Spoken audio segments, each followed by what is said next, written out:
Praise lord. దేవునికి స్తోత్రం చెప్పండి అందరూ గట్టిగా, ఇంకా గట్టిగా. Praise Lord. హల్లెలూయా. హల్లెలూయా. నాకు వినపడ్డది, పెద్దగా చెప్పాలా. హల్లెలూయా, హల్లెలూయా. దేవునికి స్తోత్రం. Praise Lord. హల్లెలూయా. తిన్నారు కదా మధ్యాహ్నం? తిన్నారు కదా? అందరు తిన్నారా? తిననోళ్ళు మాత్రం చేతులు ఎత్తండి పైకి. తిననోళ్ళు తినలేదా? తినాలా? మధ్యాహ్నం తినాలి. సరే, 86వ కీర్తన. 86వ కీర్తన 11వ వచనం. 86వ కీర్తన 11వ వచనం.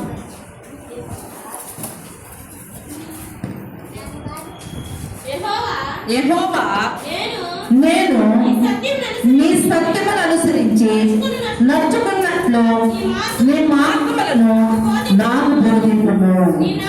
నీ నామమునకు భయపడినట్లు నా హృదయమునకు ఏక దృష్టి కలుగు చేయము. దేవునికి స్తోత్రం. దేవునికి మహిమ కలుగును గాక. ఇక్కడ పరిశుద్ధాత్మ దేవుడు నీతో నాతో చెప్తున్న మాట ఏందో తెలుసా? దేవుని యందు భయభక్తులతో ఆయన ఆరాధించడానికి, ప్రార్థించడానికి, భక్తి చేయడానికి ఏక మనసు కొరకు ప్రార్థన చేసుకోవాలి. ఏమని చేసుకోవాలి? మన హృదయములకు ఏక దృష్టి కలిగి ఉండాలంట. మన హృదయాలకు ఏముండాలా? ఏక దృష్టి ఉండాలి. దేనికి అంటే దేవుని యందు భయభక్తుల కొరకు. నేను కొన్ని నిమిషాల్లోనే ఆపేస్తాను, ఎక్కువసేపు చెప్పని మీకు. సరే, 87 క్షమించండి, 87 13వ వచనం. 87వ కీర్తన 13వ వచనం. యెహోవా, నేను నీతోనే మనవి చేయుచున్నాను. ఉదయమున నా ప్రార్థన నేను ఎదుర్కొనెను. దేవునికి స్తోత్రం. దేవునికి మహిమ కలుగును గాక. ఇక్కడ భక్తుడు చెప్తున్నాడు. ఎవరు రాసిన కీర్తన గ్రంథం ఇది? దావీదు రాసిన కీర్తన. ఆయన అంటే ఉదయాన్నే ఆయన ప్రార్థన ఎవరిని ఎదుర్కొంటాదంట? మన ప్రార్థన దేవుణ్ణి ఎదుర్కోవాలంట. దేవుణ్ణి ఎదుర్కోవాలంట. చూడు, నిద్రలో ఏంటంటే చాలా మంది అన్నిలైతే ఇలా నలుపుని ఇలా చేయిలు చూసుకుంటారు, లేదా వాళ్ళకి నచ్చిన వాళ్ళు మొఖాలు చూస్తారు. అలా కాదు, ఉదయాన్నే నీ ప్రార్థన నీ దేవుణ్ణి ఎదుర్కోవాలా. నీ ప్రార్థన నీ దేవుణ్ణి ఎదుర్కోవాలా. నిద్రలో ఏయగానే ప్రార్థన, ఒక పాట పాడాలా, ప్రార్థన చేయాలా, వాక్యం చదవాలా. ఉదయాన్నే మన ప్రార్థన దేవుణ్ణి ఎదుర్కొనేదిగా ఉండాలంట. అలా ప్రార్థన గురించే చెప్తా ఉంటారు పాస్టర్ అమ్మ. ప్రార్థన చేస్తే ఏమొస్తుందంటే ఏదైనా వస్తుంది. నువ్వు అడిగింది వస్తుంది. నీకు రక్షణ వస్తుంది ఫస్ట్. నీ హృదయం మారుతుంది ఫస్ట్.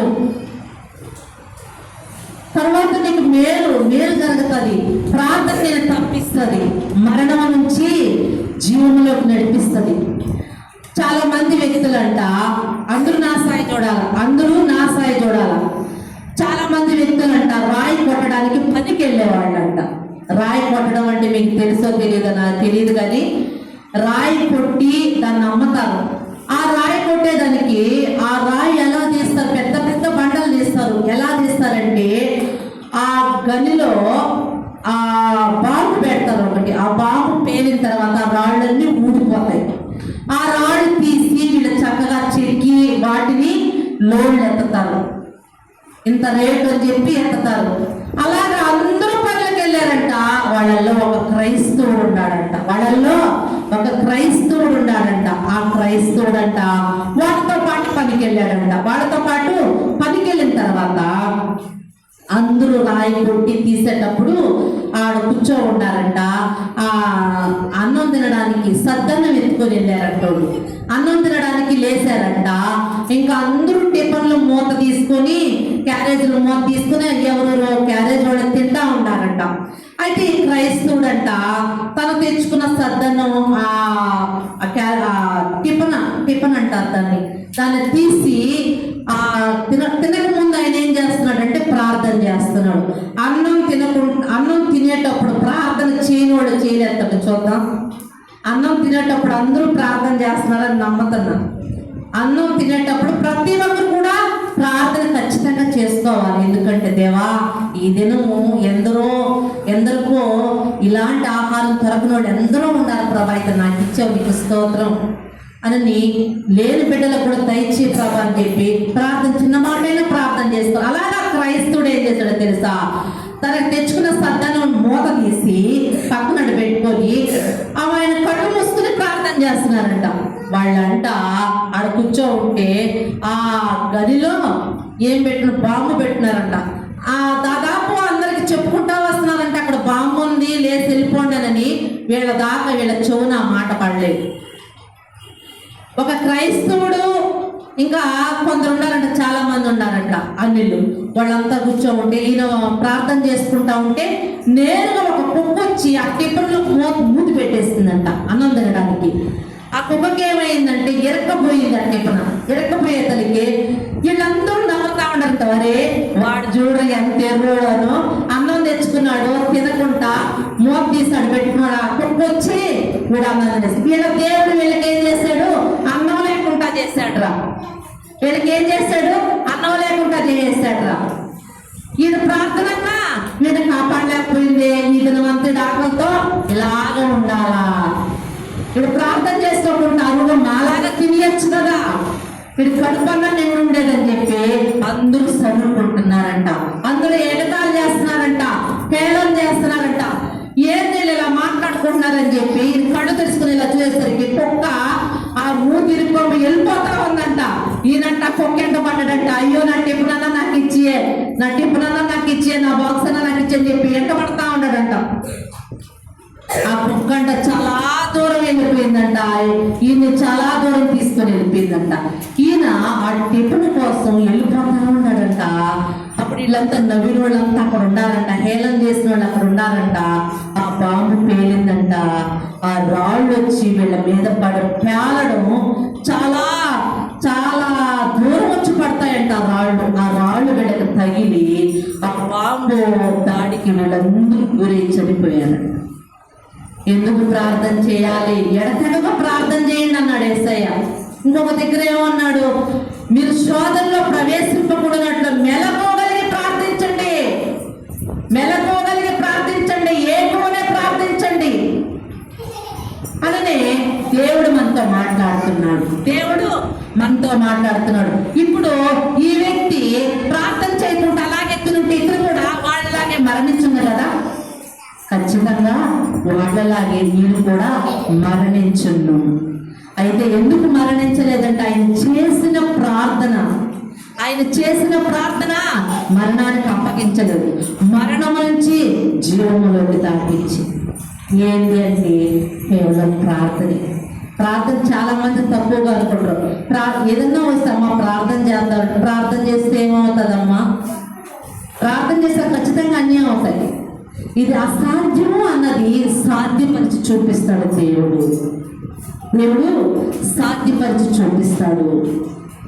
కాబట్టి మీరు ఉదయాన్నే లేచి ప్రార్థన చేయాలా, దేవుని స్తుతించాలా, వాక్యం చదువుకోవాలా.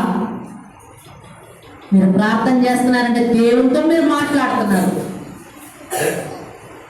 వాక్యం చదువుతున్నారంటే దేవుడు మీతో మాట్లాడుతున్నాడు.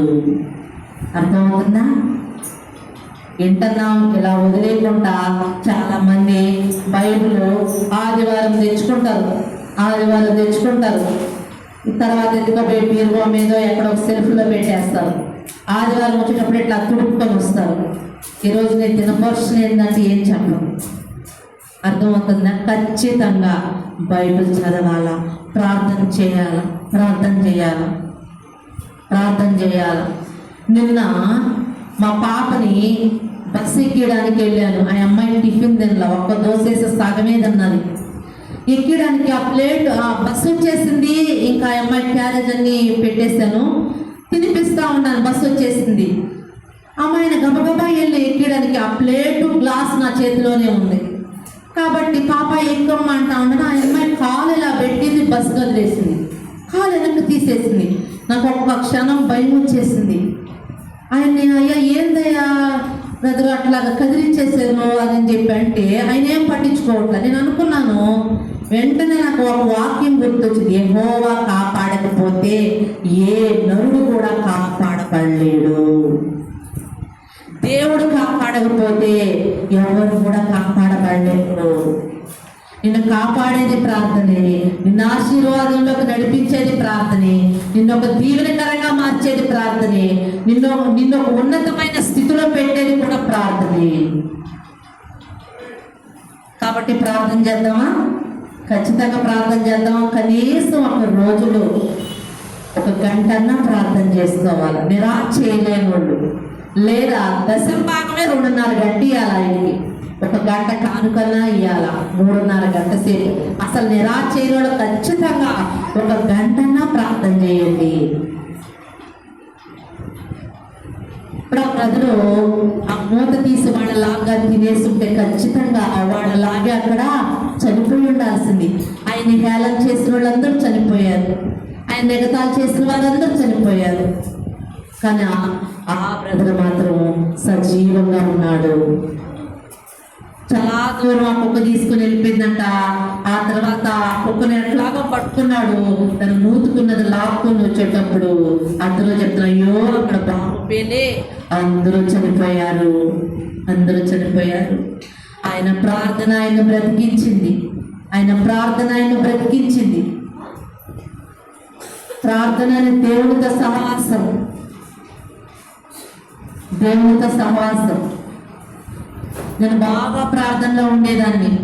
ఉదయం 9 గంటలకు కూర్చొని సాయంత్రం 6:30 వరకు లేసేదాన్ని. మధ్యాహ్నం ఒక్కసూర ఆకలి అయితే ఎప్పుడన్నా తినేదాన్ని, లేకపోతే అస్సలు తినేదాన్ని కాదు. ఎక్కువగా ప్రార్థనలో ఉండేదాన్ని. అలాంటప్పుడు ఒక సూర్య ప్రార్థన చేసుకుంటా ఉంటే ఒక అమ్మాయి వచ్చి కూర్చున్నది నా దగ్గర. కూర్చొని ఆ ప్రార్థనలో ఏకీభవిస్తూ ఉంది. చాలా చెమట పడతా ఉంది. ఒక ఫ్యాన్ ఆగిపోయింది. ఏందని బయటకు వచ్చేసరి కరెంట్ వచ్చిన తర్వాత మళ్ళీ వాతావరణాన్ని బయటకు వచ్చాము ఇద్దరు. మా ఇంట్లోకి నాగుపాము వచ్చింది. మేము బయటకు రాకుండా ఉంటే ఆ పాము చేతిలో మేము బలైపోయి ఉండాల్సిందే. కరెంటు తీసిన దేవుడే ఏమో, మమ్మల్ని బయటకు నడిపించిన దేవుడే. అప్పుడు దాకా నేను బాగా ప్రార్థనలో ఉన్నాను. అప్పుడు మా తమ్ముడు చెప్తే వచ్చి ఆ పామును కొట్టేశాడు. నాగు పాము, చాలా పెద్ద పాము. అలాగా ప్రార్థనలో ఉండేదాన్ని. ఏకోని 3 గంటలు లేసేదాన్ని. బాగా ప్రార్థనలో ఉండేదాన్ని. ఒక రోజు బాగా పనులు చేసి బాగా ఒళ్ళలిసిపోయింది నాకు. అప్పుడు ఉపవాస ప్రార్థన పోయాం. నైట్ 7 నుంచి 12 గంటల వరకు ఉండేది బద్వేల్లో. అక్కడ ప్రార్థన చేసుకొని ఇంక అంటే మా ఊర్లో చర్చి లేదు కాబట్టి వేరే ఊరికి ఆ ఊరికి వెళ్ళాము కాబట్టి ఇంకా ఆ 12 గంటలప్పటికి మా ఊరికి రావడానికి ఏమీ లేవు కాబట్టి ఆ మందిరంలోనే పడుకునేవాడు. ఆడ పడుకుంటే నాకు 3 గంటలకు రోజు ప్రార్థన చేసుకునే అలవాటు కదా. ఆ రోజు బాగా ఉల్లలిసిపోయింది. ఎవరో ఒక వ్యక్తి ఇలా 3 అయిపోయింది టైము, లేచి 3 అయిపోయింది టైం, అదిగో 3 అయింది చూడు, లేచి ప్రార్థన చేసుకో అని ఎవరో ఒక వ్యక్తి 30 స్వరం మాత్రం స్పష్టంగా వినబడ్డది. స్పర్శ కూడా బాగా తగిలింది. ఇలా 30 చూపించారు. అప్పుడు అంటున్నా నా మత్తు మీద, ప్రభువా నేను ఇప్పుడు చేయలేను, 3:30కి లేచి ప్రార్థన చేసుకుంటా, నేను పడుకుంటాను ప్రభు అని పడుకున్నా. మరలా ఇంకొక స్వరం లేచి 3:30 అయిపోయింది, లేచి ప్రార్థన చేసుకో ఒక స్వరం. అప్పుడు 3:30కి లేచి నేను అందరినీ లేపాను. నేను అనుకుంటున్నా నన్ను ఎవరో లేపారు అనుకున్నాను. నా పక్కనే చూతుంది, ఆ అమ్మాయి లేపింది అనుకున్నాను.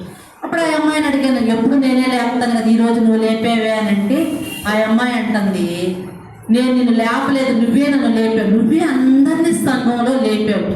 నిన్ను ఎవరు లేపారంటే దేవుడే లేపాడేమో. మనతో సహవాసం చేయడానికి దేవుడు ఎంత ప్రేమిస్తాడో తెలుసా? ప్రార్థన చేసేవాడిని ఎంత ఇష్టపడతాడో తెలుసా?